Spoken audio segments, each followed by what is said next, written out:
బుద్ధిమంతులై పరమభక్తితో ఒక్కసారి అమ్మా అని పిలిచారంతే. పిలవగానే మధు క్షీరద్రాక్ష మధురి మధురీణా పణితయ.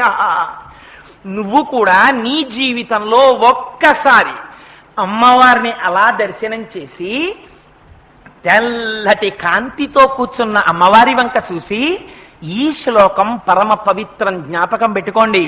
శంకరాచార్యుల వారు జాతియందు కృపత్యేత మనకిచ్చారు. ఆడ మగ పిల్ల పెద్ద ప్రతి వారికి శ్లోకం నోటికి రావాలి, తప్పులు లేకుండా చదవాలి. ఇందులో ఒక గమ్మత్తుంది ఆ శ్లోకంలో. ఆ శ్లోకంలో అక్షరాలు మారాయా వ్యతిరిక్తార్థాలు వస్తాయి. అందుకని తప్పులు చదవకుండా చక్కగా చదవడం నేర్చుకుని చిన్న చిన్న పిల్లల దగ్గర నుంచి అలవాటు చెయ్యండి. స్నానం చెయ్యగానే ఒక్కసారి అమ్మవారి దగ్గరికి వెళ్ళి ఆ కట్టుకున్న తువ్వాలతోటో అందులో బాలల భక్తికి అమ్మవారు పొంగిపోతుంది. కూర్చుని అమ్మా శరజ్యోత్స్నా సుక్తాం శశియుత జటాజూటమకుటాం వరత్రా సత్రాన స్ఫటిక ఘుటికా పుస్తకరాం సకృన్నత్వా నత్వా కథమివ సతాం సన్నిదదతే మధు క్షీరద్రాక్షా మధురి మధురీణా ఫణితయః అని రోజు అది చదవడం నేర్పండి. మీరు 1,000,000 రూపాయలు ఇచ్చినప్పుడు మీ మనవణ్ణి రక్షించుకున్న కన్నా ఈ ఒక్క శ్లోకాన్ని మీ మనవడికి మీరు నేర్పారా, వాడి జీవితాన్నంతటిని మీరు రక్షిస్తారు.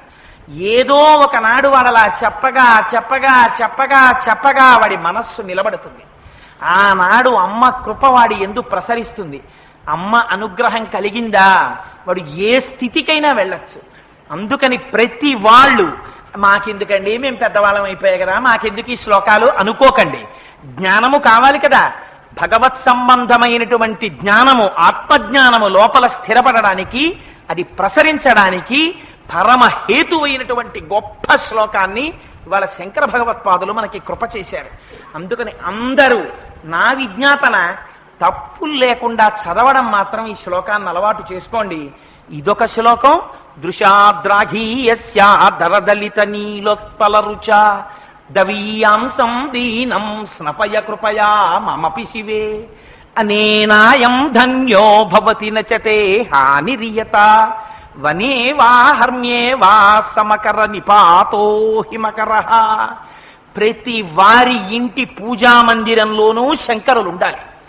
ఆదిశంకరులు పద్మాసనం వేసుకు కూర్చున్నటువంటి ఫోటో ఉంటే మీ మనవడికి వచ్చి రాని మాటలప్పుడు మీరు తీసుకెళ్లి కూర్చోబెడితే మీరు జపం చేసుకుంటున్నప్పుడు వాడు వచ్చి మీ తొడ మీద కూర్చుని తాతగారండి ఆయన ఎవరండి అని అడిగితే ఆ శంకరుల యొక్క వైభవాన్ని మీరు ఒక్క 10 మాటలు చెప్పి మీరు ఒక్క శ్లోకాన్ని ఇలాంటిది నేర్పారా మీ వంశమే చరితార్థం అయిపోవచ్చు. అంతటి మహాభక్తుడు కావచ్చు, అంతటి మహాపండితుడు కావచ్చు, ఒక గొప్ప కవి కావచ్చు, మహాజ్ఞాని కావచ్చు, లేదా లౌకికంగా పెద్ద పొజిషన్లోకి వెళ్ళి 10 మందికి భిక్ష పెట్టిన వాడు కావచ్చు. అందుచేత ఇవి అమృత గుళికలు. ఈ అమ్మ యొక్క గొప్పతనం ఏమిటో తెలుసా అండి? లోకంలో దయ అనేటటువంటి గుణం అనేక చోట్ల కనపడుతుంది. అనేక చోట్ల కనపడినా దయని పుచ్చుకునేటప్పుడు మీకు ఎంత కాదన్నా కించిత్ చిన్నతనం అనేటటువంటిది ఉండే అవకాశం ఉంటుంది. నన్ను ఒక మహాత్ముడు ఫీజు కట్టి చదివించవచ్చు. అంటే ఒక ఉదాహరణకి చెప్తున్నానంటే, నేను ఇప్పుడేం చదువుకోవట్లేదు, నాకు ఎవరూ ఫీజు కట్టట్లేదు, అది వేరు విషయం. కానీ ఉదాహరణకి చెప్తున్నాను, వేరొకరి మీద ఎందుకు పెట్టాలి అలాంటి ఉదాహరణని.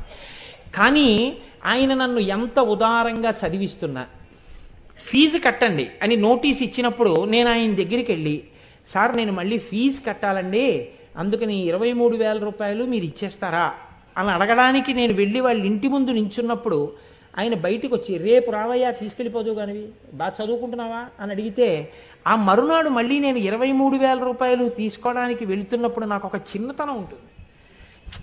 అందరిలాగా నేను ఎందుకు నా డబ్బులు నేను కట్టుకోలేకపోయాను, ఇలా చెయ్యి చాపి పుచ్చుకోవలసినటువంటి స్థితి నాకు ఎందుకు వచ్చింది అని ఒక ఎంత కాదన్నా, ఎంత ఉదారుడై ఒక కొడుక్కిచ్చినట్టే ఆయన ఇచ్చి, నువ్వు ఎవ్వరికీ చెప్పక్కర్లేదయా, మీ డబ్బులే అని చెప్పి వెళ్ళి కట్టుకోనన్నా, నువ్వు వృద్ధిలోకి వస్తే చాలు, మీ తండ్రి చేసిన ఉపకారం అటువంటిది మా కుటుంబాలకి, ఇది మీ తండ్రి డబ్బే అనుకుని ఇచ్చిన మీకు తండ్రి కీర్తి పట్ల సంతోషం ఉన్నా, అయ్యో చెయ్యి చాపేనే అని చిన్నతనం ఉంటుంది. కానీ మీరు చూడండి, లోకంలో దయని పుచ్చుకున్నవాడు, దయని అందించినవాడు ధన్యులయ్యేది ఒక్క సందర్భంలోనే. ఎక్కడో తెలుసా అండి? ఆ ప్రొవెర్బ్స్ ఇంగ్లీష్లో ఉండొచ్చు, కానీ ఎంత గొప్ప మాట అన్నారంటే,